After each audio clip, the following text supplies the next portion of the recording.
Well, hello there, boos and ghouls. Welcome to Express Your Shelf, the first check-in of my bookworm experiment, where I'm trying to read all of the original vintage Goosebump books in an effort to become a reader again. If you don't know what this experiment is and you want to know more, go back a few videos and watch this one. I started this challenge in the middle of a month, so I'm actually combining April and May together, and in 6 weeks I have read a grand total of 637 pages.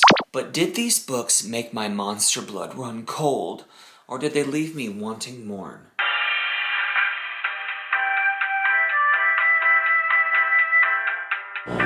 Welcome to Dead House is the first in the series, and it takes about 40 pages to warm up, which made me feel kind of nervous because it only has like 120.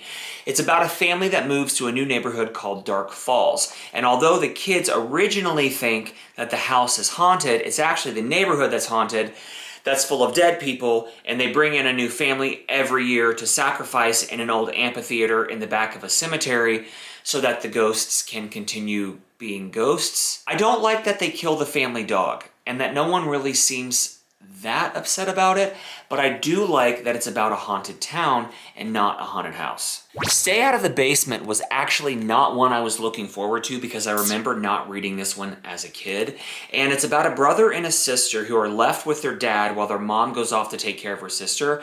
He just lost his job and he's a mad scientist with a bunch of weird plants in the basement. Turns out that they're weird because they're actually spliced with human DNA, and he's doing this big crazy experiment to try and get his job back.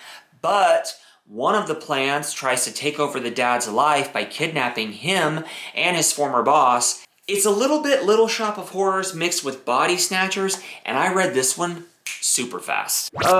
Monster Blood. This one is a strange disappointment because I remember reading this as a kid and thinking that it was the bee's knees. It's about a mom who drops her kid off to stay with his deaf aunt. There's a lot of like dropping your kids off in these books, I'm realizing. And he basically buys a can of Monster Blood that his aunt puts a curse on because her cat is actually a witch. And the monster blood just gets bigger and bigger and bigger. The dog eats it, the dog gets bigger. The blood turns into a big blob, eats the town bullies. It's incredibly weird. The witch part comes in at the very, very end in the last chapter. And I don't know, I just thought that this one was like real messy. And I don't know, I think there's maybe 4 in the Monster Blood installment. So maybe they get better as they go along.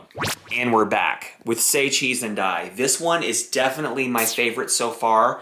This is about a group of friends that go into a haunted house in the neighborhood and they steal a cursed camera, and anything they take a picture of, something bad happens to it. If that sounds familiar to you, you're probably remembering The Tale of the Curious Camera from Are You Afraid of the Dark, which was pretty much the same premise. That came out in 1994, but this book came out in 1992. I smell a scandal. The action starts in this one almost immediately, which I really appreciated because it hooked me right away. It's a little bit paranormal cursed object mixed with eccentric crazy scientists, plus there's a cliffhanger at the end. So far, this one is definitely my favorite, and I'm very much looking forward to reading Say Cheese and Die again. Ugh. Okay, The Curse of the Mummy's Tomb was by far my least favorite. This one I could not get into. It's about a boy who goes to visit the Great Pyramids with his family, and I don't know what kid in the 90s was going to Egypt, but I just like could not get myself in this storyline. I also felt like this one was written from the perspective of the boy, and it's just like very, why does my cousin have to be so much better than me? And I'm just like, this one really made me feel like I was reading a book for kids. Not to mention, this is not really about like a cursed mummy and like a cursed tomb. It's way more about this man that's trying to protect the pyramid. And at the very end, there is a terrible twist where this little boy has like a mummy hand souvenir that's actually a real mummy, and he summons all these mummies and they save the day, and then the family is just like back in the hotel like eating dinner. Ugh, this one, girl. I'm sorry, rlstine, I'm not trying to be that harsh. And yes, I have to remember that these books are meant for tweens and not for me. So I'm 5 books in and I'm sitting at 637 pages, which is more than I read in the entire year of 2024. These are really great because they're quick reads. I can read them in 2 hours. They're perfect for taking to a coffee shop, for commuting, because you can very easily read an entire chapter. I hate stopping in the middle of a chapter because I will inevitably have to start that chapter over. Also, they're just really cute.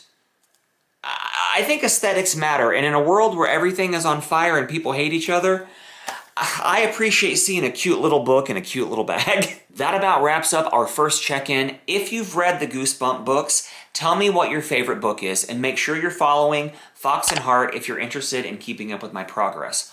Also, someone suggested that I read a Choose Your Own Adventures Goosebumps on a live, which I think is a fantastic idea.